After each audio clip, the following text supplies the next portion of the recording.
Sekolah Dasar Negeri 019 Pabagi Kota Bandung laksanakan MPLS tahun 2023. Siswa baru agar dapat mengenal lingkungan sekolah dengan program pembiasaan. Siswa juga agar dapat mengenal KBM belajar dan ekstrakurikuler, serta program wawancara siswa bersama orang tua.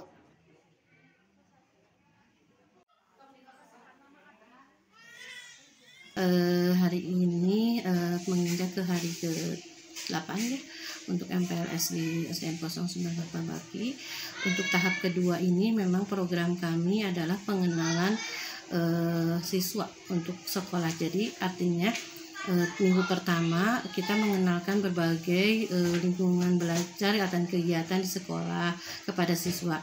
Nah, minggu kedua ini kami sedang mengenalkan mencari tahu bagaimana lingkungan belajar mereka di rumahnya, sehingga kami melakukan wawancara kepada siswa dan orang tuanya untuk minggu kedua. Nah, untuk itu mungkin berbagai hal menjadi satu pertimbangan kami melakukan ini, karena ini satu program sekolah penggerak. Salah satunya adalah melakukan asesmen non kognitif diagnostik non kognitif di awal tahun pelajaran baru ini.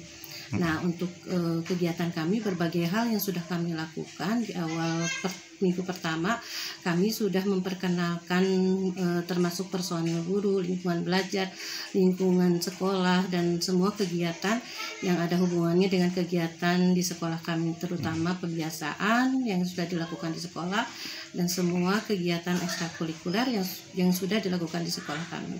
Dan itu memang sungguh membuat gambaran untuk mereka semua, termasuk anak siswa kita yang baru di tahun pelajaran ini.